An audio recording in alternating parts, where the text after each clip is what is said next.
Good evening all, and welcome. Tonight, the cryptids are waiting for you, so why not join us as we make our way to the middle of the woods. Get comfortable and let the darkness take control. I love to share this story because when I open with, "I encountered a werewolf once," people are immediately intrigued by the absurdity of what I'm saying. These two stories happened almost a decade apart, and for obvious reasons I cannot guarantee they are related at all, but it seems reasonable to at least entertain the idea. The first story takes place at my cousin's trailer, a couple of houses down from mine. We live in a rural town at the foot of the Appalachian region, so there's plenty of forest coverage around us. We were playing hide and seek and all was well, until I tagged my cousin and made him the seeker. He hated seeking, so instead of playing the game he decided to sit and quit on his front porch. The time was around midnight, maybe a bit earlier, so naturally it was pitch black, and perfect for scaring someone.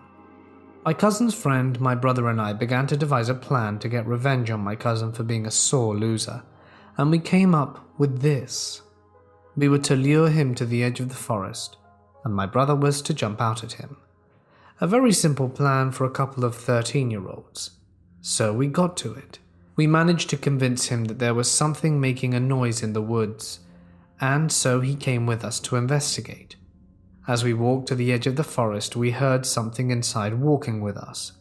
I looked at my cousin's friend, and we were both grinning, knowing it was my brother beyond those trees. Then out of nowhere, my brother bursts from the side of my cousin's trailer, screaming and roaring, sending all of us into a fearful panic. He got us good. So good, in fact, that we totally forgot about the noise coming from the forest that could no longer be attributed to my brother. As we were all laughing about the scare, we heard a horrifying noise coming from the depths behind us. It was a loud scream that sounded like a man screaming for help, and slowly changed pitch, and to this day I swear it said help.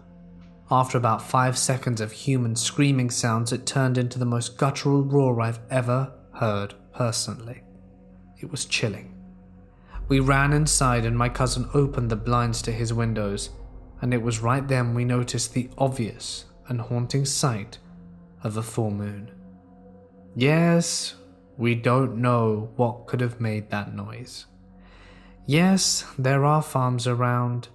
It could have been a cow being attacked by coyotes or pretty much anything that happens in rural America, but I've never heard anything like it before or since. Jump forward 9 years. I'm coming home late from work.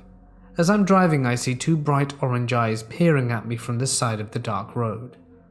I thought it may have been a fox or a dog, but as I got closer I realized it was not your average fox or dog.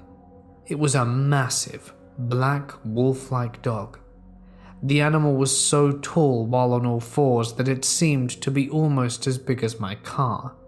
Its back legs were almost kangaroo-like, very long and muscular looking while the front legs were short and thin.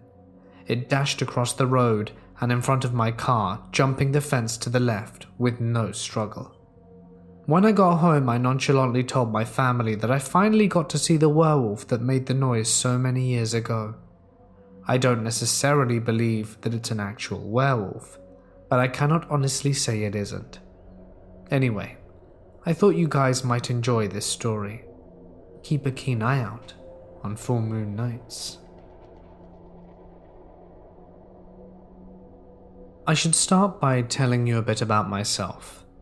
I'm a guy in my 20s. I'm 6'4". I'm a vet, student, and train kickboxing. There isn't much that scares me, and people can regard me as an intimidating dude. My university is on top of a hill outside of town. From my dorm window on the 7th floor, I can see huge wheat fields and the nearby forest. My first encounter was last year. I have a German shepherd called Hades and a husky pup called Ragnar. That day, I left uni quite late. It was already dark outside. Usually I don't mind taking them out at night, as I can let them run without their leashes. They are trained, and I know they're going to listen to me. Besides, I know everyone knew them and wouldn't hurt them if they were left out. They have collars that light up, since Hades is fully black and Ragnar is fully white, which makes it hard to see him during the winter, if I could see them all the time. We walked for a while, and they were playing and running around, and at some point Hades stops and starts growling, looking into the wheat fields down the hill. I didn't think about it. There are bats, owls, and other critters around us. I leashed them, not wanting to run after them if they decided to go chase something. About half an hour of non-stop growling later, I'd had enough and decided to take Hades home and go out so that Ragnar can run a bit more. I got home and expected him to go into his cage. He likes sleeping there and I never lock it. But that night all he did was stand at the window looking out. Since the pup was whining and wanting to go out again, I tried to drag Hades into the cage and lock him until I got back. Who knew? Maybe he might be trying to go out the window. I got a look, and on the parking lot I saw a dark figure circling the cars. Thinking that it might be some local trying to steal something, I grabbed my flashlight and shone it at it. It wasn't a thief. In fact, I wouldn't say it was human at all. It looked up, eyes reflecting the light from the flashlight. It was black. Its head looked very similar to Hades. It was standing on all fours, but when I shone the light, it stood up. The roof of the cars barely reaching its midsection. It let out a growl, which I later learned that many of the tenants heard. Hades then went wild, trying to bust out the cage. Ragnar was whining ever louder. I realized he didn't want to go out.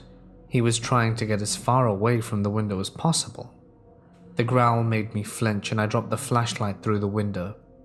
I tried to see it again, but it was too dark. I heard the crunching of snow as it left.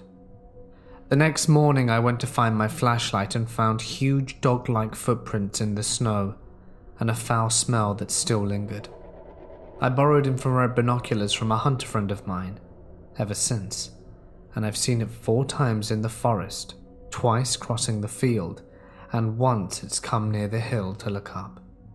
I and my roommate have been taking turns keeping watch at night when Hades starts growling. I don't take the dogs out at night, and Ragnar doesn't play and run around anymore. He just stays pressed against my feet. I hope he grows out of it.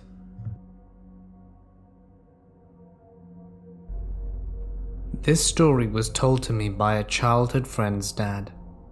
Me and my friend had known each other for quite some time. Most of that time he lived in town. This town has a population of 8,000, literally in the dead center of Illinois. On the edge of town on a country highway, there's the remnants of a small pig farm and slaughterhouse, which is now run down. The land of which his family used to hunt on since the 80s. Cue our 8th grad year, and he tells me he's moving out to the country, to a new neighborhood that's being built. Upscale homes, and his dad's been promoted at the local power plant. This was a mile from the farm/slaughterhouse. I start staying out at his house much more than usual because it was awesome. Lots of money had gone into it. We would explore the woods during the day, and this was around 98 to 99, and we would spend the nights inside listening to music and messing around with Yahoo chat groups. One day out in the woods, we came across a pond of a decent size. There's a small island in the middle. My friend sees this and immediately goes pale, telling me we've got to leave. We hightail it out of there without waiting for me, and I follow. I keep asking what's going on, but he won't tell me. We finally return to his parents' house and are sitting in the kitchen when we come in through the garage. They see his face and ask him what's wrong. He tells his dad he found the pond. His dad looks sick, and I again ask what the hell is going on. Now, his dad is a pretty straight-laced fellow, not really a sense of humor to speak of since I met him, and would only enjoy a glass of expensive whiskey when he was in the mood. He decides now is one of these moods. After getting his glass and taking a few sips, he makes us promise to stay away from there and tells us this story. When he was younger, his dad took him and his brother to hunt out there. This incident happened when he was 19 and well seasoned. They got out early and decided to set up by this pond. Slow day, only a few deer that weren't really worth anything.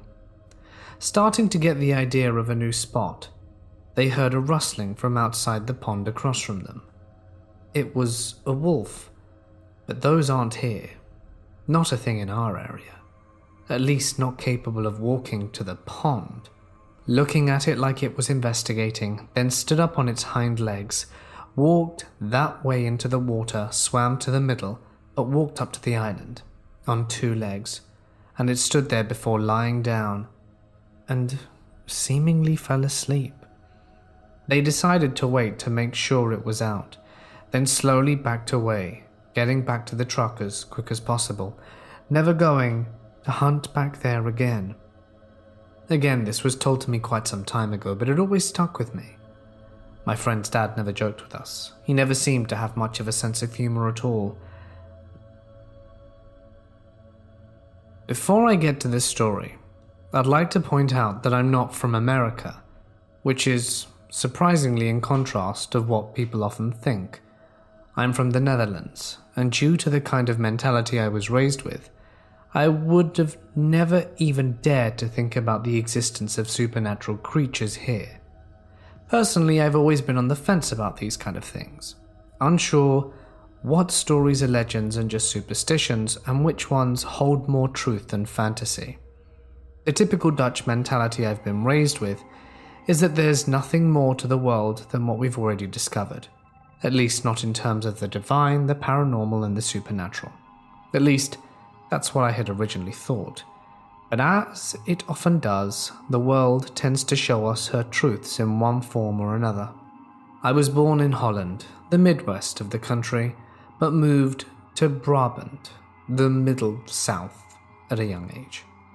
There's nothing out of the ordinary about my home, but I'm happy to say there's quite a big forest just a few kilometers south of where I live. I'd often, and still do, go on long walks and relaxing hikes there. I would often go off trail occasionally and go on nightly walks in the summer, all illegally, since here we have strict laws that say nobody is allowed to either camp, go off trail, or be in the forest at night.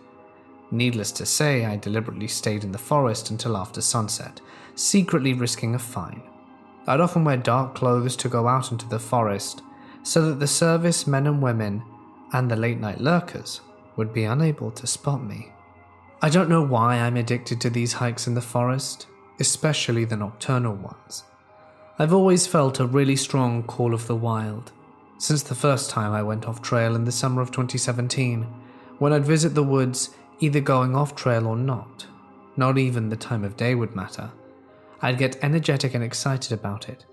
I would even dare to say that I wanted to go hunting at some point, when I'd see a deer or rabbit nearby.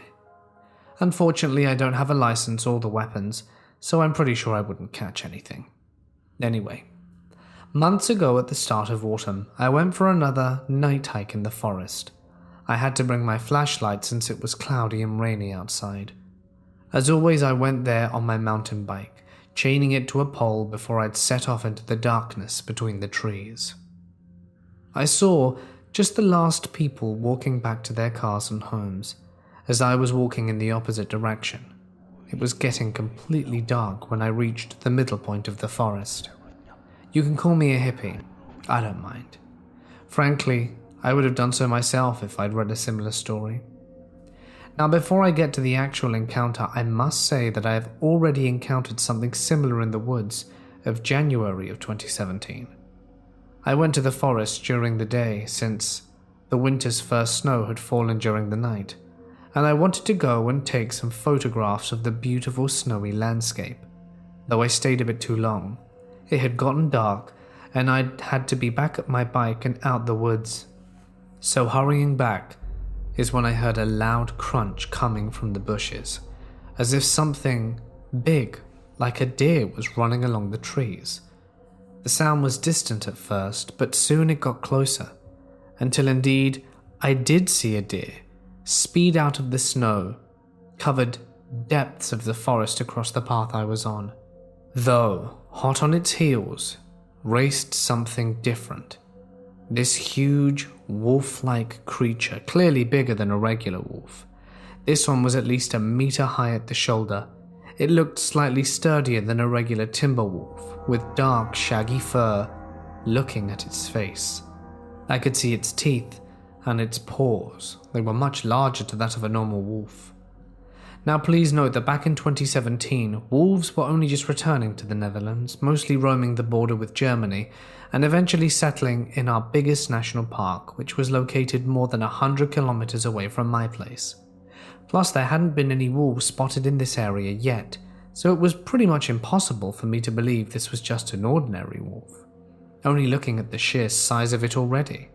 I would have taken a picture of it if only I could have. Everything happened so fast.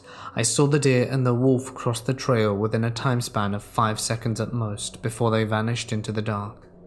Still awestruck and a little unsettled by now, knowing there was a huge canine roaming the woods, I went over to look at possible tracks it might have left behind.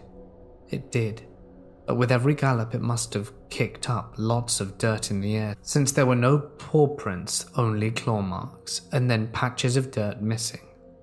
Though those marks were still as big as my hand with my fingers spread out. Feeling frightened and still processing that I'd just seen a gigantic wolf hunt down its prey, I marched over to my bike as fast as I could, unlocked it, jumped on it, and rode away, before it decided to change its mind and make me its meal instead. That's when I heard a sinister deep howl coming from the woods. Like a wolf's howl, but in some way deeper and more haunting. Of course, I didn't tell anyone what I'd seen, especially since I didn't have enough evidence to support my claim. But I wasn't afraid of going back to the woods, not even at night, since I knew wolves generally aren't afraid of humans. And when I did go back, by the time of my second encounter, I'd almost forgotten about the beast that calls the forest its home. The summer of 2019, I returned for a nightly walk after having done the occasional hikes during the day. I didn't bring my camera with me this time. I just wanted to go for a refreshing full moon walk. After about half hour of walking deep into the woods, and after having set myself down on a wooden bench, I heard the faint bleating of a sheep from about 300 meters away. I stood up and started to go in the direction of the noise, mostly because the bleating sounded rather distressed, as if the sheep were panicking or trying to flee from something. I was already surprised that I could hear it from so far away, but what surprised me more was that I was able to smell something metallic as well. It was like a coppery scent, very strong, and that's when I figured it must be the smell of blood. The wind was blowing in my direction, but still I didn't know I was capable of this. The flock was placed on a small moor about 300 meters from where I was seated on the bench. It took me some time walking towards the pen before I could see the sheep, as they were hidden by trees and bushes. When I arrived at the pen, something unexpected shocked me. Not only were the animals wandering around frantically and trying to escape, but there had been 2 sheep slaughtered lying there in a puddle of blood, their throats torn open by powerful jaws and ferocious claws, judging from the looks of the deep gashes in the skin and bite marks on their neck. There were a scramble of enormous lupine paw prints around the sheep's corpses and around their makeshift enclosure. It seemed as if the killer was meticulous about choosing its prey before stepping inside to make a move. After the victims had been selected, the results were clear to see. This monstrous beast threw caution to the wind, just as it had done to the sheep's innards. To most, it was a horrendous sight, but I found it more curious than anything else. The first thing I felt was frustration, that something was roaming around the woods near my home. I followed the tracks, hoping to find what made them before whatever it was found me. As I got deeper into the woods, the foliage became denser and harder to navigate. It was just that dark. Thinking quickly, I turned on my flashlight and shone it around the shadows cast by the moonlight, creating eerie shapes and figures. Suddenly, I heard muffled footsteps from around me. A branch snapped from behind me, and without thinking, I shone my light towards where I'd heard it. Dark yellow eyes about 4 feet above the ground reflected back at me from the shadows. As soon as the beast had stepped out from the cover of the shadows, and when I came face to face with it, I froze. It was, from a few quick looks of it, the same animal I'd seen 2.5 years ago. It had the same build, the same dark shaggy fur.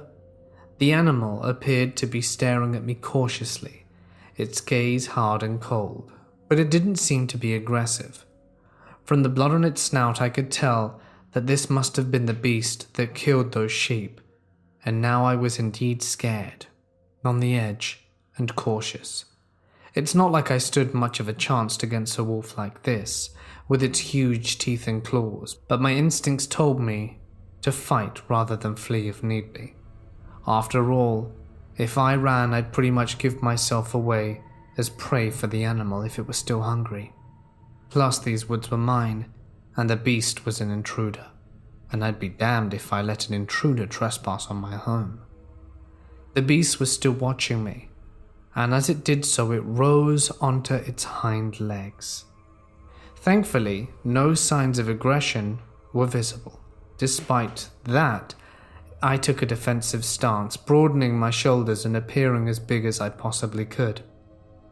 The creature approached. It was now standing about 5 meters away, and I felt the hairs on the back of my neck stand as it bowed forward a little, sniffing the air. It then perked up its ears, twitched them about, as if it was reconsidering going after me. And despite how standoffish I chose to appear, and how I may act in my day-to-day life, I couldn't even come close to how intimidating and well-built this thing was, how large it was, and when compared to, well, how minuscule I am, I shrank inside. The wolf stepped back, breaking eye contact as it sniffed the air and looked around. I took a tiny step forward, attempting to scare it off, as I once again tried to look as defensive and territorial as I felt in that moment. I decided to take my chances. It was now or never, so breathing in deeply and with my most intimidating voice, I shouted, "Get out now."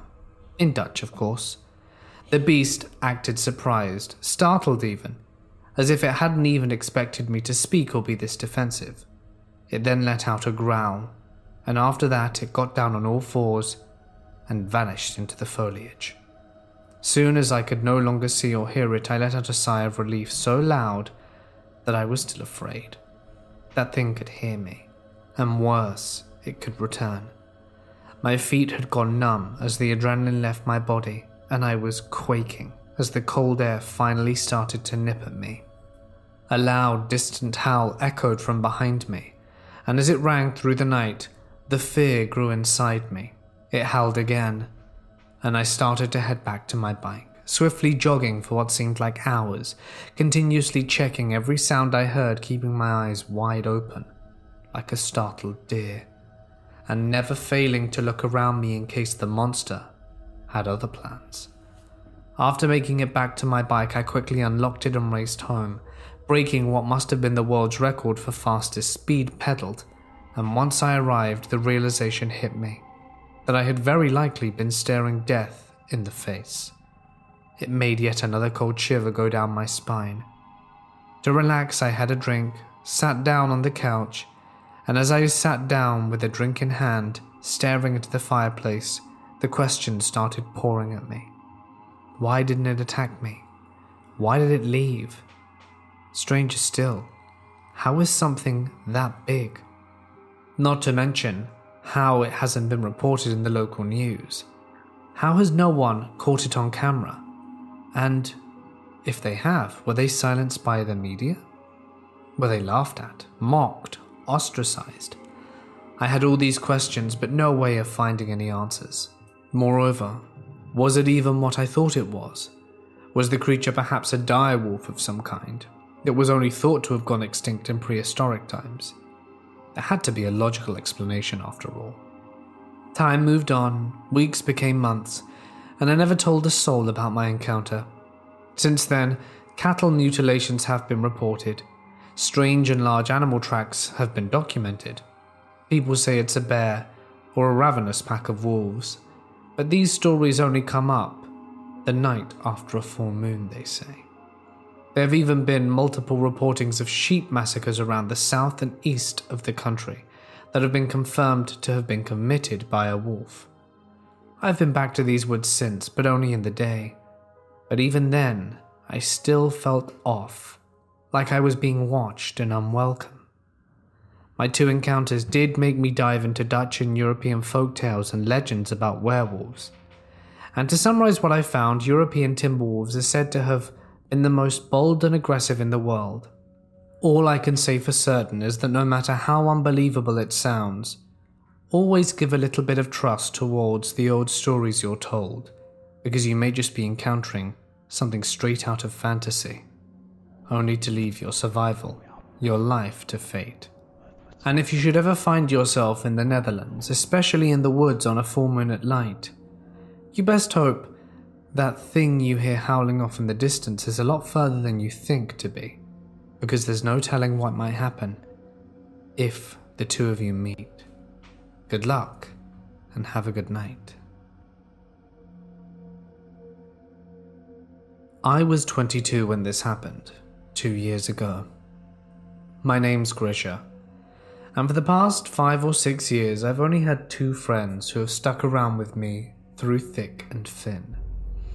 We live within 5 minutes of each other, in a rural area in southwest Ohio, specifically in the hills of the Ohio River Valley.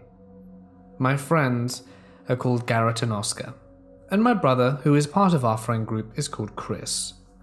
Garrett and Oscar are actually next door neighbors. They both live on decently sized plots of land that they don't actually own. There's lots of farmland and thick forest, and behind Garrett's house are a few small ponds that we used to fish in. His house was pretty small and not in the best condition, and Oscar lived in a medium-sized brick house. We would usually go to Oscar's place to hang out during summer, since his parents were always at camp, and Garrett's house or my house during the other seasons. This is somewhat relevant, but mostly for setup. Like I said, this happened about 2 years ago. Now, one thing you need to know about us is that we are firearm enthusiasts. So when one of my buddies called me and told me he brought a new rifle, I knew we were going to go shooting before the day was over. I grabbed my own firearms, as did Chris. We jumped in the Jeep and drove over to Oscar's house. It was still early, about 3 in the afternoon, and less than 5 minutes after we'd pulled in, a black Chevy Impala pulled into the driveway, heralding Garrett's arrival. He bought his rifle and pistol as well. We shot for a few hours, taking pot shots at wooden targets Oscar had built in his backyard, and we'd burnt through a pretty large chunk of ammo. I decided I wanted to get something to drink, so I jumped in the Jeep and drove for about 10 minutes to the closest gas station. After getting to the gas station and grabbing a few cans of the Nectar of the Gods, by which of course I mean Monster, I headed back to my friend's house. When I came back, I saw all 3 of them standing by the door at the side of the house. Oscar had a very uneasy look on his face. We jumped out the Jeep and walked over and asked him what was going on.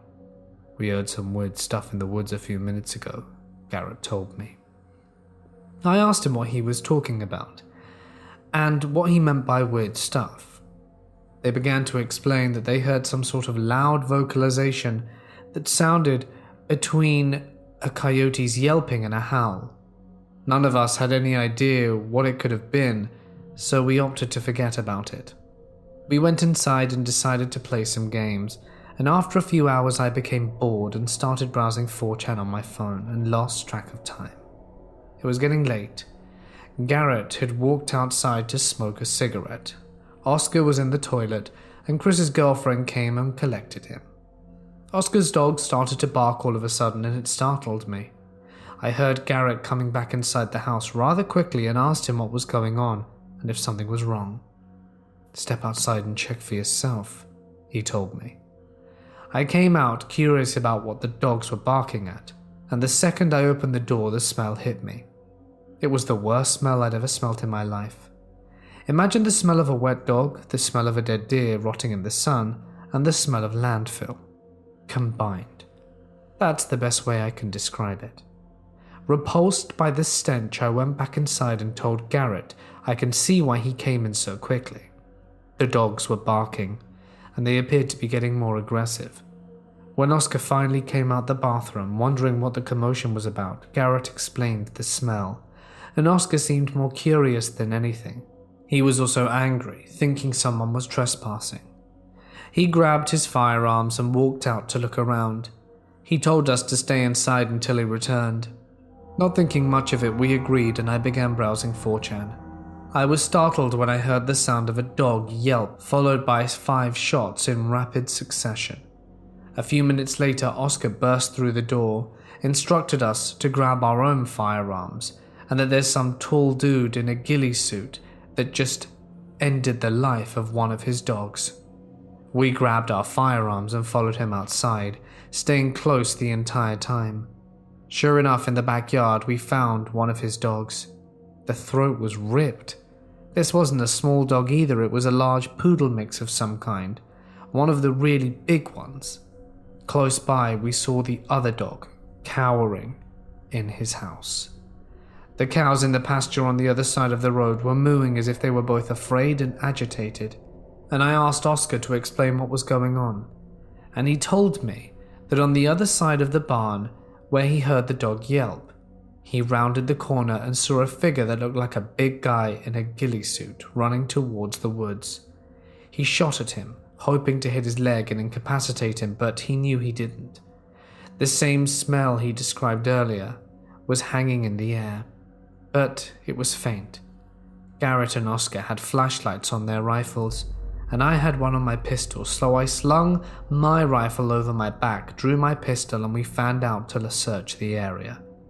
I wasn't expecting to find anything. I could see Garrett heading to the other edge of the property, and Oscar was moving towards the cow pasture. I headed back towards the barn, and as I started to step in, I lit a cigarette when I felt raindrops hit me. I stepped into the barn to smoke, stood there for under a minute when I heard another shot coming from the direction Garrett went. I started going that way and saw Oscar heading there too. While we were making our way, Garrett fired 3 more shots. "What are you shooting at?" I asked. "I saw the dude, but..." Oscar's voice was shaky and hushed. "It didn't look like a guy." Garrett took a heavy gulp and continued to explain. "It looked like a big dog or a wolf. I could clearly see its muzzle and ears, and I saw it standing behind some bushes, but it was on its hind legs." He stopped, pulled out a cigarette, hands quivering, but still managed to light it. "I reckon it must have been about 6 feet tall," he went on to say. "What are you even talking about? You know there aren't any wolves around here, and coyotes aren't that big. You think a coyote would have had the guts to come up and rip my dog's throat? We've got to be dealing with some pelt-wearing hermit strung out on meth or something." My friend went on to explain he sized up the height by taking reference to a nearby tree that was about 350-ish feet away. So we all walked over to see what he was talking about, and then the rain started to pick up, and the wind was getting strong as well. The clap of thunder put us all on edge, and sure enough, once we reached the tree, which was a large maple, the branch he used to determine the size was close to 8 feet off the ground by our estimate. We decided to put the other dog in the garage and keep it safe from whoever or whatever was messing with us.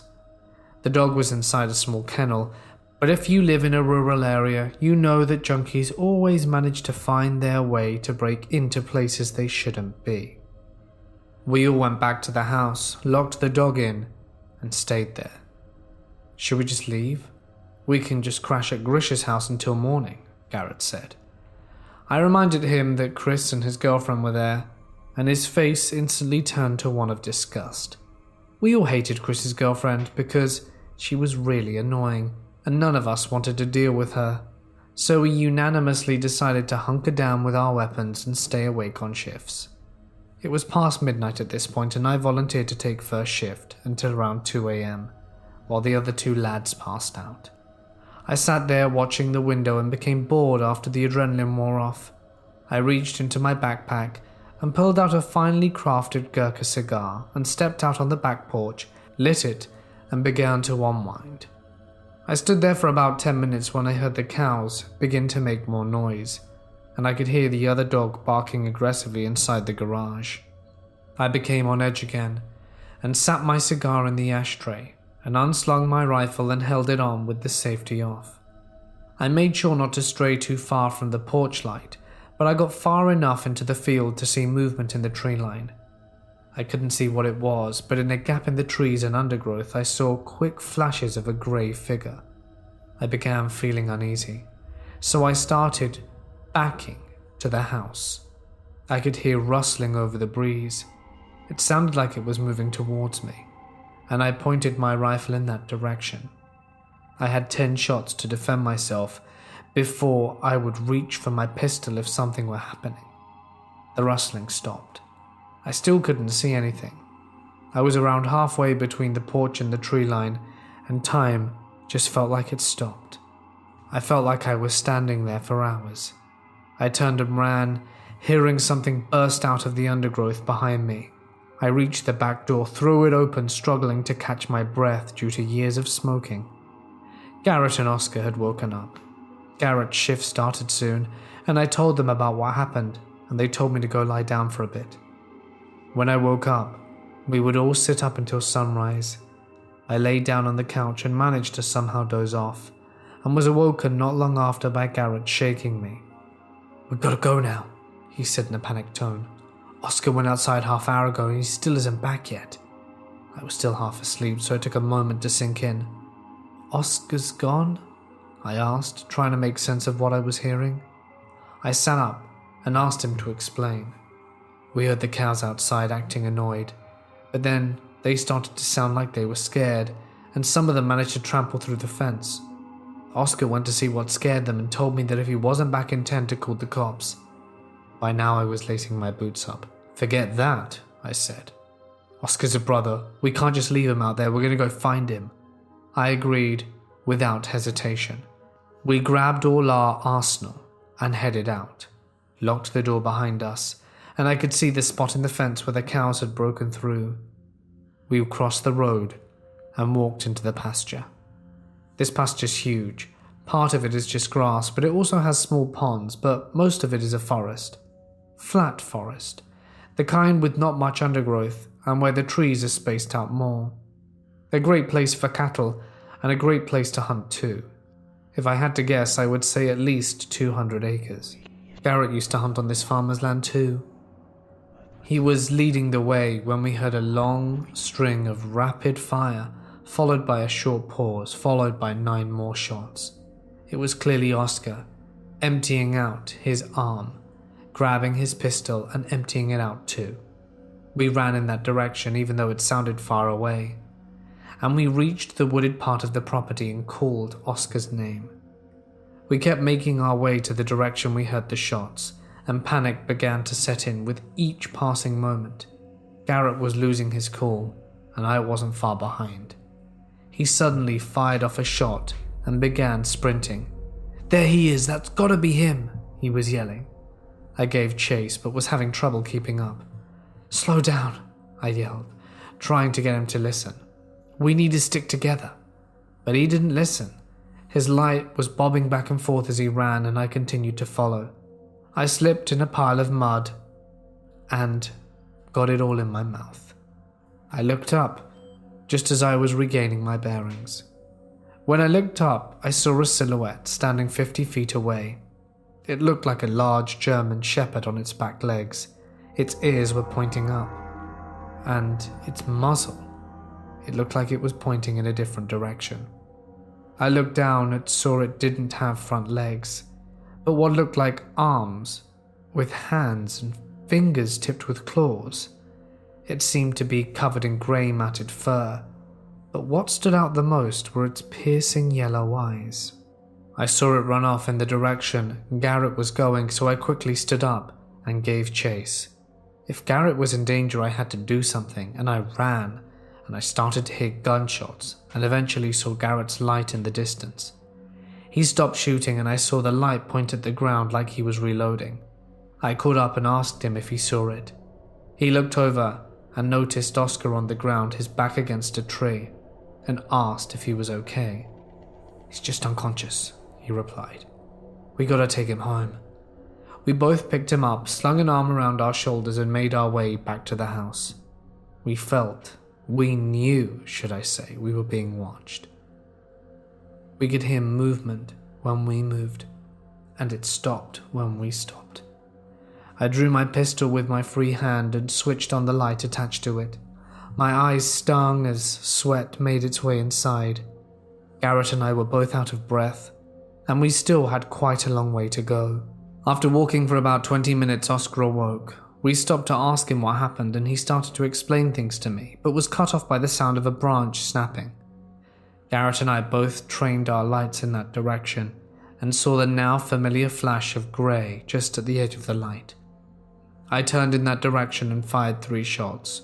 We heard a growl and the sound of something big running away, and we then booked it. If I had kept track of time and the direction as well, we should have broken out of the tree line in 10 minutes, and then see the light from the house. Fortunately, I was right. We ran through the pasture, made it to the fence, crossed the street, and I asked Oscar to unlock the door. He couldn't find the keys, so we tried the window. We went to the back of the house and managed to remove the AC from a window, which Oscar then climbed through. He let us in, and the rest of the night was uneventful. The next day, we talked to the owner of the pasture. He found 3 of his cows dead and partially eaten.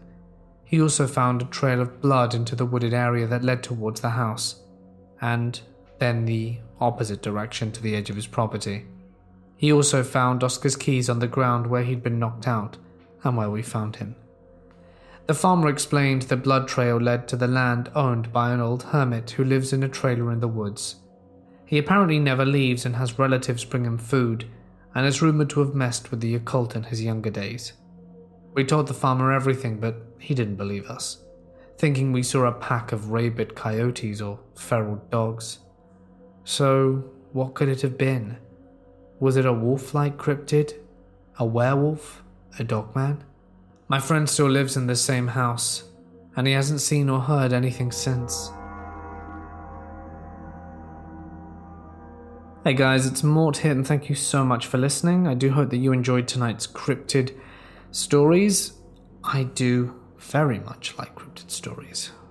Dogman, werewolves, whatever you thought they were. I do hope that you enjoyed. Oh, I've got my laptop back. That is what I am working on, and it is, even though it's not as fast as my wife's old machine, everything's on here, and it's just good to work with, familiarity.